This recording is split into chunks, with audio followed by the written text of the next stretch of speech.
Magnetize your minis, flight stands, custom kits, and all the hobby supplies you'll need from themagnetbaron.com.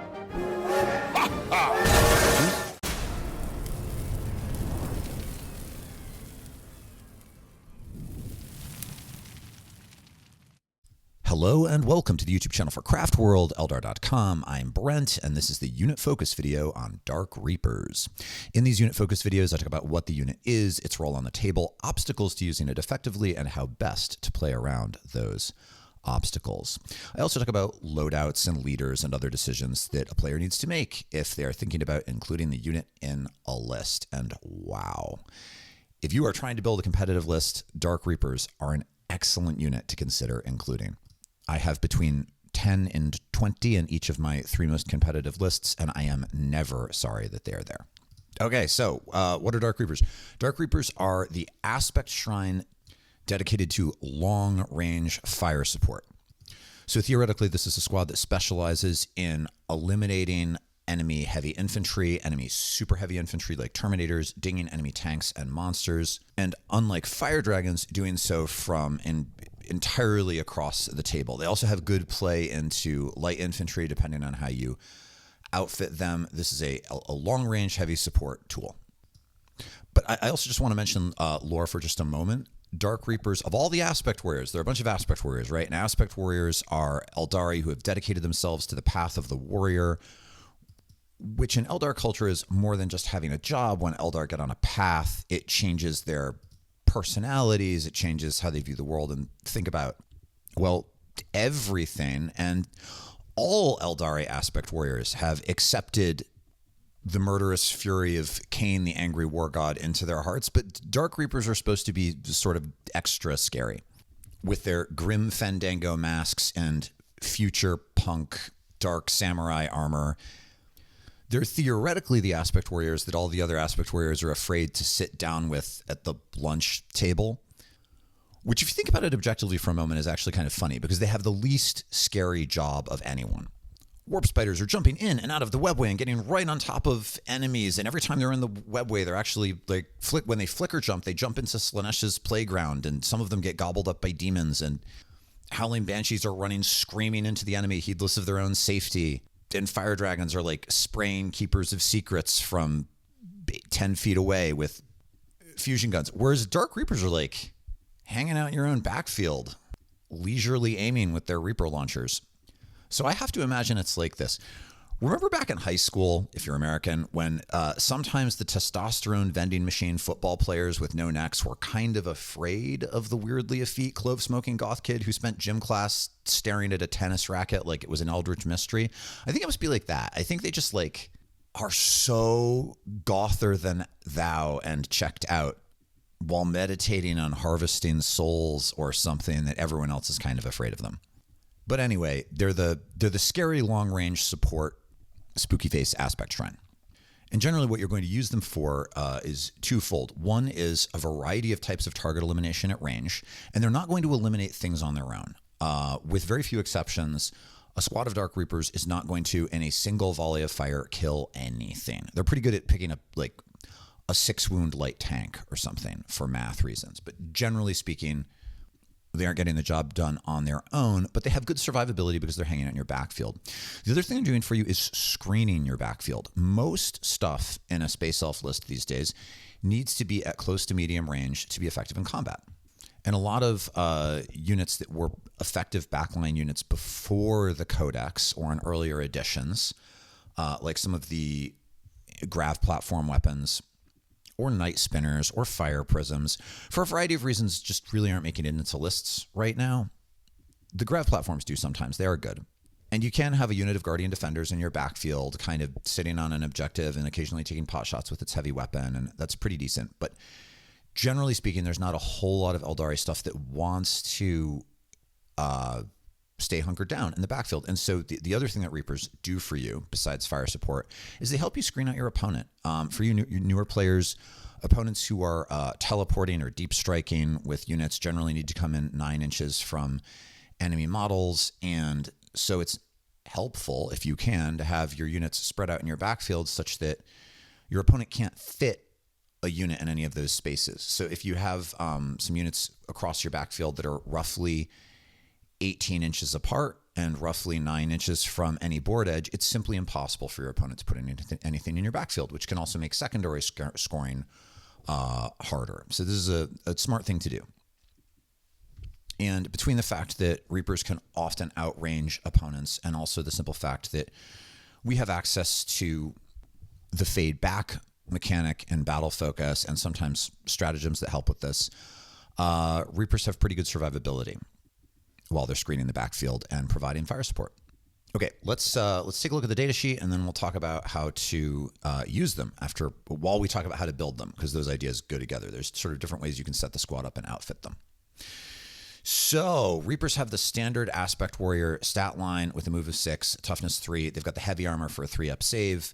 The Exark has 2 wounds. The rest of them have 1 wound. And then they have leadership 6 and 1 OC, like we usually do in these situations, with a 5-up and vulnerable save. Each of the Dark Reapers comes standard with a Reaper launcher, which has 2 different shooting profiles. One of these profiles is the Star Shot profile. This is the hard target profile. It has a 48-inch range. They both do, so anything on the table generally. It ignores cover, which is great. Hits on 3s, strength 10, -2 AP, and flat 3 damage. You know, if you watch my channel, that I love flat 3 because that's a big chunk out of the health of a monster or a tank. But it also auto kills infantry with 3 wounds or bikes with 3 wounds, which makes it highly efficient into things like Terminators and Wraithguard. And also when you come up against stuff that halves damage, it still does 2 damage, which is good. And -2 AP on top of ignores cover is great because it's almost like having -3 AP in the current edition. And Reapers also have this ability called inescapable accuracy that lets them ignore all modifiers to their ballistic skill or the hit roll. So they're always going to hit on 3s, which makes them reliable. And strength 10 is great. That means that super heavy infantry often is like T5. Sometimes it's T6. But against stuff that's like T5, they're going to wound it on 2s. And against stuff that's like T6, they're still going to wound it on 3s. And against like medium weight tanks that are T9, they're still going to wound them on 3s. So it's very good into vehicles. It is true that super heavy, like super durable tanks and monsters often have toughness of 11 or even 12, and we're wounding those on 5s, okay. But that's still not bad, and you can always use your Aspect Shrine token. Remember those. All non-Shining Spear Aspect Warriors. Oh, I guess Crimson Hunters don't either because they're fake Aspect Warriors. But all infantry aspects have this token, 1 if they're 5 in the unit and 2 if they're 10 in the unit, that they can use to change a roll right after you've rolled, which is great. So you can always guarantee that you wound with one of your Reaper launchers at 3 damage, whatever the target is, if you need to. The other profile for the Reaper launcher is the anti-infantry profile.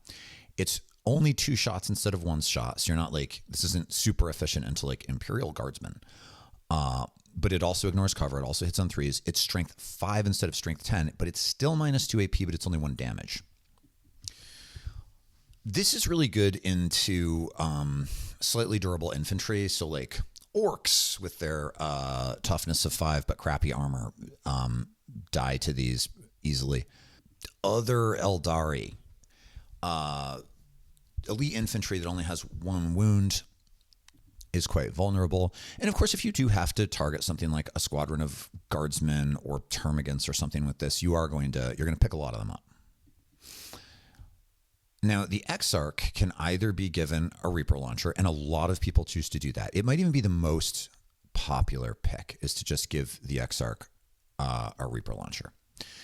You may, however, swap the Reaper launcher out for one of 3 other options. One is a Shuriken cannon, and I think you should never do that. One is the Eldari missile launcher, which also has 2 profiles and a 48-inch range. Either the anti-hard target one that ignores cover and hits on 2s, which is nice instead of 3s. It is also strength 10 with -2 AP, but it does D6 damage instead of flat 3. I actually really like flat 3. I like the reliability of that. And this might in part be because I think of my Reapers as my most efficient answer to things like heavy infantry. And into heavy infantry, you're better off with the Reaper Launcher. But statistically, into like monsters or tanks or whatever, it does like 3.5 damage instead of 3 damage on average. And then the AML has an anti-infantry sunburst profile that does D6 shots with blast. So an additional shot for every 5 models in the unit. Also hitting on 2s, also ignores cover. Strength 4 instead of strength 5 on the Reaper version. -1 instead of -2 AP, 1 damage. But of course it shoots more times. It's a D6 with blast instead of just 2. There's certainly an argument for taking this. It's kind of, I think it depends a little bit on what's in your meta. It's basically a more polarized version of the Reaper Launcher, where it's theoretically slightly better into very light infantry and very hard targets, but not as good as at stuff in the middle. And then your last option is the Tempest Launcher, which only has a 36-inch range. It only has 1 profile, but it's an indirect fire weapon. It fires 2d6 shots, hitting on 3s with blast. 2d6 blast is good, right? If you target an enemy infantry unit, generally speaking, this is going to be an average of 8 shots if it's a small unit. -1 AP, 1 damage. And I think you should only take the Tempest Launcher if you have more than one of them. I have found them extremely useful. I really like the Tempest Launchers on my Reapers when I run them 3 up. And here's why. I really like the ability to pick up enemy units that are not especially durable, that my opponent is using to screen their backfield, right? So if you're playing into orcs and your opponent has a bunch of annoying Gretchen screening out their backfield, if you have 2 or 3 Tempest Launchers, this will pick those up. If your opponent is trying to sneak into the midfield with some unit that's going to make a big play, like, I don't know, like if it were Eldar, maybe a Harlequin troop or some Howling Banshees or something, like 2 or 3 of these will pick those up. There are penalties to indirect fire, right? But with weight of dice, you can still do it.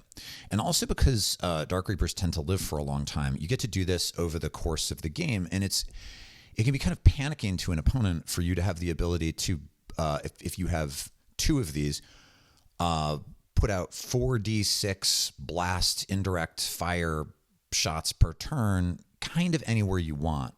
It creates a sense of urgency around more fragile units.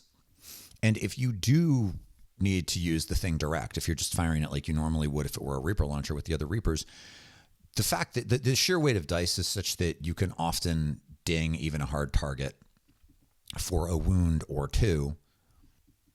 And so you're really only sacrificing a little bit of damage into a hard target to have an opportunity to play it in this other way. And there are often turns when you're not running the Tempest Launcher, there will be turns where your Reapers just don't shoot anything, right? They just don't.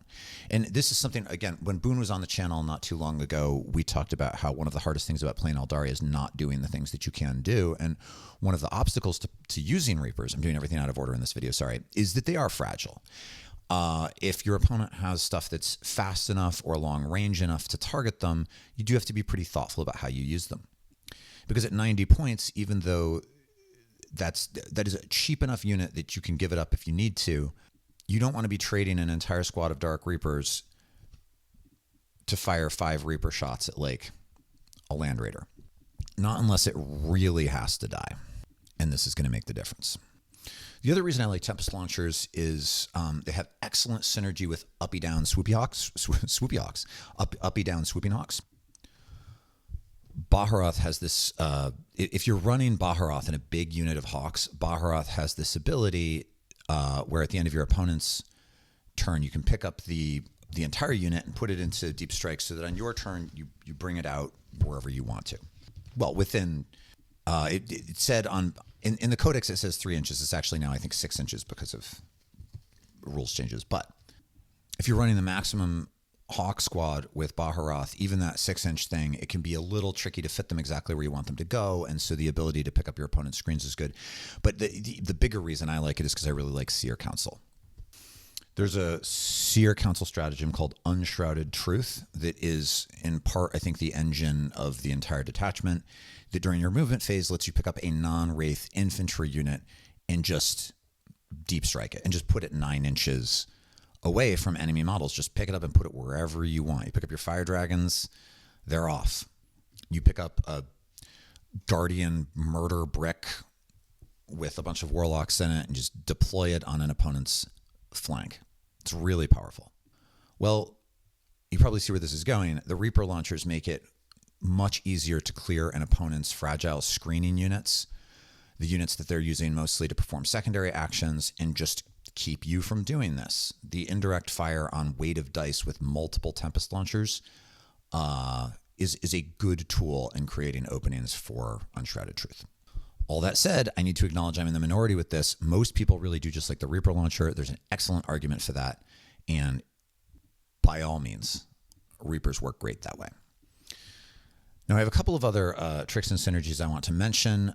And as I do so, I'll also talk about leaders and squad sizes, because I think the detachment that you run the Reapers in often determines how they might be best used.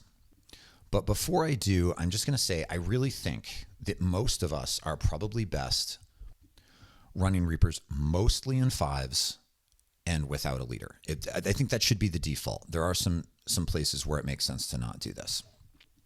There are, I think, 2 detachments in which it at least makes sense to think about Reapers in 10s, and those are, or at least 1 Reaper unit in a 10. I don't think you want more than that, just because that's my favorite. But there's a stratagem in Seer Council called Psychic Shield, which makes it impossible for enemy units that are more than 18 inches from the target unit to shoot it. So if you're more than 18 inches away, sorry kids, everything you fire pings off our Psychic Shield with a satisfying whoomp, like every video game with a Psychic Shield or Energy Shield.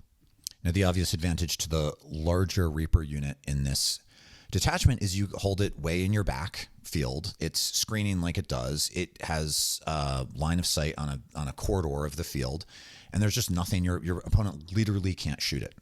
And if you're doing this, it may make sense to include an Autarch 2, because even though you get extra, you essentially get extra CP if you're running Seer Council. Those extra CP are limited in which stratagems you can use them on, and even if you take the Lucid Eye enhancement, which you should always do, because Psychic Shield is the last one. If you run Seer Council, you know what I'm talking about. Basically, the fact that an Autarch lets you essentially use the stratagem for free makes it worth considering adding the Autarch. Also, the Autarch gets a Reaper Launcher too and adds her firepower. The downside to this is they just made Autarchs more expensive, and it's already a really expensive unit at 180 points, and it may just not be worth the extra points to be able to use the strat for free when you've already got a bunch of CP. I have increasingly found myself not wanting to do this.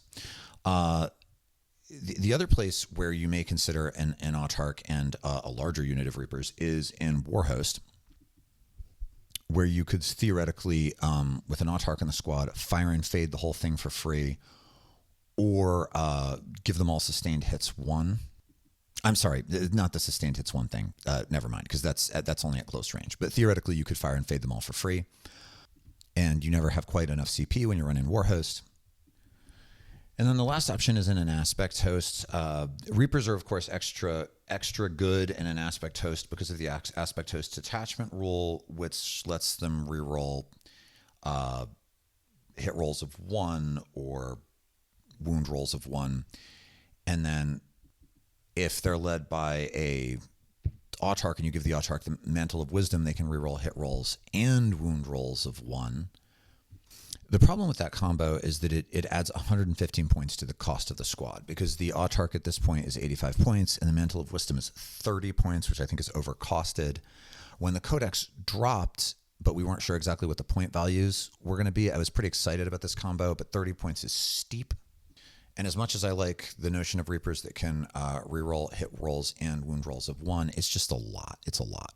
A lot of points to get 1 more launcher and an extra set of rerolling 1s. Now, it's also true that both Warhost and Aspect Host have the Skyborn Sanctuary stratagem, which lets them jump, can let a unit jump back into a transport. And if you have an autarch leading the unit and you don't spend the CP on this, you could theoretically be doing it for free. So in theory, this would be a reason to potentially run Reapers with an autarch. The biggest obstacle to doing this is that generally we want our fire dragons to be jumping in and out of transports in the midfield, not our Reapers probably in the backfield.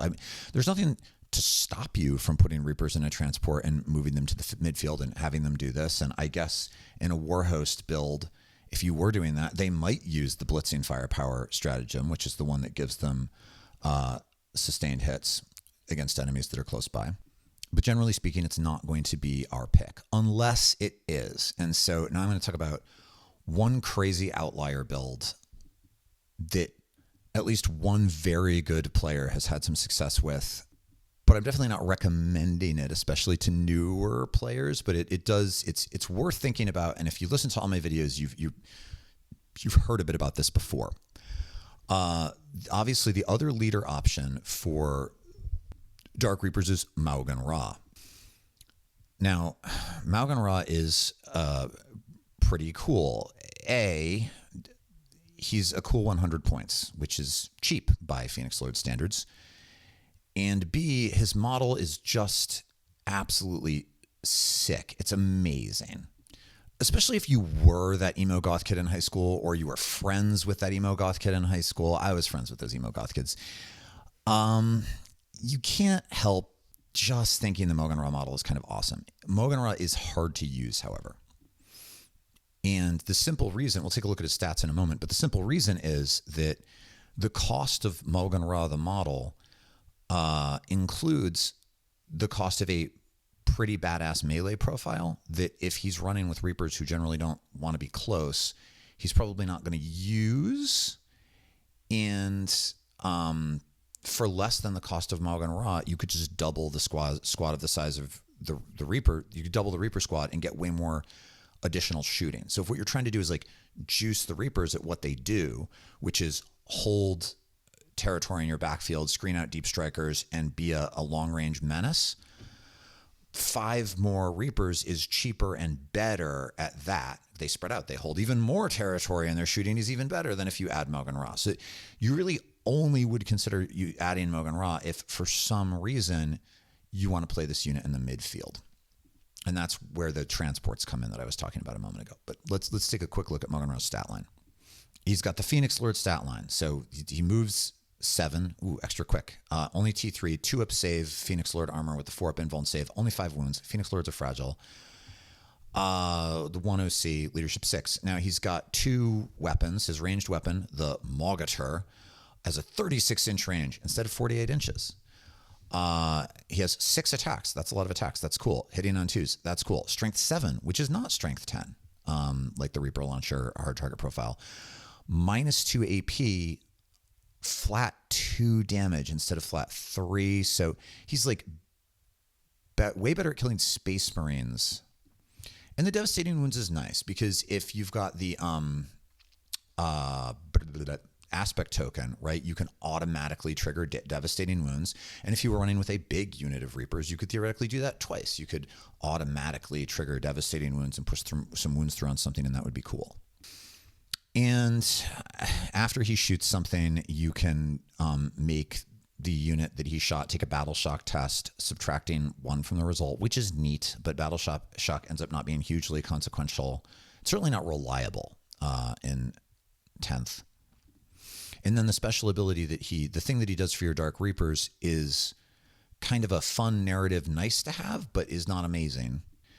When you shoot something, if the entire Reaper squad that he's leading shoots 1 enemy unit, you roll a D6 for that unit and another one for every enemy unit within 3 inches of that unit. And on a 5-up, they take D3 splash damage mortal wounds.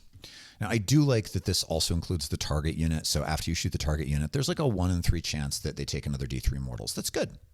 That's really good. But it is 1 in 3. And then the splash damage thing is like maybe occasionally that would come up. but 3 inches is not super generous. It could be kind of fun with the I haven't done this, but I think technically rules is written, the Tempest Launcher. If you're shooting something that's out of line of sight and your opponent is like group clumping units up in their backfield, theoretically, because all of the unit's attacks are targeting the same unit, because the only attacks coming to the Tempest Launcher, that's the only thing that could see anything. This would take effect, and maybe you could get some splash damage and make the Tempest Launcher even better, and that could be actually pretty awesome. This has not been enough to make me actually put Maugan Ra into a unit of Dark Reapers, because again, to really get the most out of him, he would also have to play the midfield. So what at least one really good player has experimented with doing a bit, and even he is kind of lukewarm on this, is sticking the Reapers in a transport, like 5 Reapers with Maugan Ra in like a Wave Serpent with 5 Banshees and an Autarch, or 5 Fire Dragons with either Wagon or an Autarch, moving them to the midfield, usually on a flank, having them jump out, and Maugan Ra provides some extra threat and survivability, allegedly. And if you were running Warhost, suddenly you could use Blitzing Firepower, which requires you to be closer.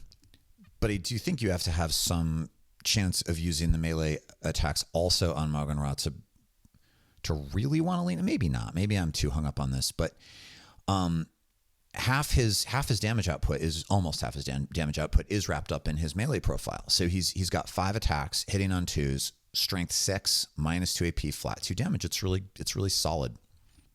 And just as a 100-point character on his own, if you had him shooting something and then charging the thing, he would fight probably at his 100 points of value, but he does not have 100 points of survivability on his own, or frankly with the Reapers. And so there, I think, lies the pickle. Now, if you were running Aspect Host or Warhost with Skyborn Sanctuary, having Maugan Ra and some Reapers that could jump in and out of a Wave Serpent until it was destroyed, if the other unit in the Wave Serpent was not Fire Dragons that wanted to do the same thing but Banshees, that potentially could work. Or you could theoretically jump multiple units in and out of the transport using some combination of Fade Back and Skyborn Sanctuary, or maybe Fire and Fade. And I guess one of the advantages to trying to play the midfield with your Reapers would be you could get more angles. One of the challenges to super long range units that are not in direct fire in the current 40K ecosystem is that we play on terrain dense tables, which I think is great. It should be the way it is. It's great. But being able to move the Reapers to the midfield does massively increase their potential targets. But at that point, it just seems like maybe you want a different kind of aspect warrior to do that work for you, Fire Dragons or Banshees or something. But maybe not.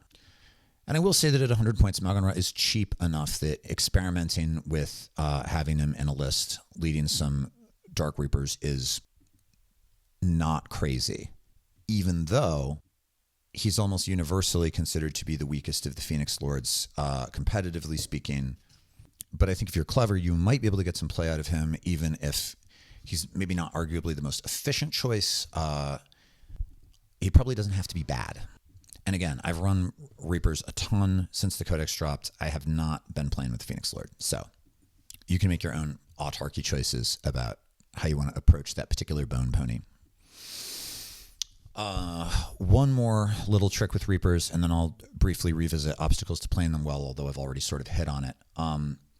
Most people aren't running Falcons right now because the increased transport capacity and points efficient nature of the Wave Serpent. Also, the Wave Serpent brings additional durability to the list, which Eldar struggle with just for primary objective play. But if you are running a Falcon, and they're not bad, you can do a little trick where maybe you can do this. You start your Fire Dragons next to the Falcon or your Reapers, or I'm sorry, your Howling Banshees, or whatever it is you're putting in. You start those next to the Falcon, and you actually start the Reapers in it. So the Reapers jump out of the Falcon on turn 1, then the Falcon moves, the Falcon shoots something, then the Reapers shoot the thing so that they benefit from the rerolls, right? Because this can give them extra play into a very hard target. And the Dragons, of course, jumped in before it moved. And then you're in a position with the Falcon where if you had to expose the Falcon in order to shoot whatever the thing is, you can always use fade back to move it, its front fin or whatever, entirely back behind a piece of terrain after your opponent dings it with something. Sorry if that was too convoluted. You might have to back up the video and listen to that again if you want to do it. But basically, Reapers start in Falcon, other aspects start next to it. Reapers jump out, other aspects jump in, Falcon moves, Falcon shoots, Reapers shoot, fade Falcon back after Falcon gets dinged, if Falcon gets dinged. Probably not relevant because you may not be running a Falcon. Okay, obstacles to playing Reapers effectively. They hate indirect fire. Elves are fragile. Elves die. The fact that they have a 3-up save and you always have cover when people indirect fire you means that they're generally always going to save on 3s, and so it's probably not really going to come up against most opponents. Enemy units with very long range and efficient infantry elimination, like guard and stuff, they can pick up Reapers pretty efficiently. And so in those matchups, you just have to decide when it's appropriate to have your Reapers poke out. Sometimes your Reapers aren't really going to play a lot until the late game. They're going to spend the early game screening and maybe using the indirect fire and the Tempest Launchers. If you take those, and then they can show their grim little Fandango faces once your opponent's thinned out. And lastly, if your opponent plays very, very aggressively with a fast melee army, that can be pretty scary for Reapers, who are obviously not interested in being anywhere near an enemy unit generally, unless they're running around with Maugan Ra, and even then, they want to transport to jump back in if they can. And that's kind of a list building thing. Like, have other stuff in your army that's going to answer fast, aggressive enemy melee threats, banshees or whatever. And the other thing is, it's okay if not all of your units are super effective in every single matchup. That's part of the game. And if you are experimenting with Reapers and you haven't been playing with them, and you get a squad of 5 and you put them in once, and in the first game they don't really do anything for you because they kind of whiffed in their first round of shooting, and don't give up on a unit because it didn't work for you once. Just as there are games in which overcosted, underpowered, crappy units because of lucky dice do something crazy. Similarly, there are games in which effective, efficiently pointed units whiff and they don't do well. And sometimes players make the mistake of then making tactical decisions about list construction based on outcomes, not based on probabilities. So every now and then I get like comments on videos, or I get emails from people who are like, no, dude, you're totally wrong. Like, Eldar Rangers are sick at target elim. And this last game I killed, like, they one-shotted this Imperial commander, like, just just because a peasant with a crossbow in France got a really lucky kill shot on Richard the Lionheart doesn't mean that peasants were an incredible tactical innovation on medieval battlefields. Like, sometimes things just happen, you know? Okay, kids, that's what I've got. Reapers are really good. How you use them is going to depend a little bit on what detachment you're playing and how you build them out. But they can have a place in any list, even Spirit Conclave. While they benefit from stratagem support and leader support, they don't require it to do their jobs or be effective. And if you've been playing for a while, you probably have a bunch of them in your collection, even if you don't have the new models. You can just get little base extenders on eBay. Oh, I really like the Winterdyne base extenders, by the way. And nobody's paying me to say this. I don't think they've ever heard of my channel. But some of the base extenders, so all the Eldar, if you're new, all the Eldar base sizes got bigger. So if you're playing with, you're still using your older models, which is fine. You need to extend the base out slightly. Popping the model off and rebasing it is horrible. Don't do that. You just pop a little base extender on there. They're not expensive. But some of the base extenders require you to have not put the model on the base yet to put the base extender on the base, and they don't always tell you that, which is super annoying. So the Winterdyne ones, Dyne, D-Y-N-E, really good, really easy to use. And you can fill the little gap with like green stuff or whatever, and they become basically indistinguishable, and they're awesome. So if you're an old school Eldari player, I'm almost positive you have some Reapers you could pop into a list. And if you're list building, this is a really safe unit to add to your collection. Because unless you decide you want to play mono Harlequins or something, they really will work in any detachment. Okay, that's what I've got. If you have your own ideas about how to use Reapers well, please leave those in the comments below. If you want to just say hi to help out the algorithm, please say hi to help out the algorithm. If you were that tennis racket goth kid in high school, say something that only a tennis racket goth kid would know. And I'll be like, I wasn't you, but we could have been friends. And if you're feeling generous and you want to support the channel, you could always join the community of patrons who chat over on Discord for the low price of $3 a month and sometimes get early access to new content. All right. Hope to be back again next week with something new. Take care. Bye.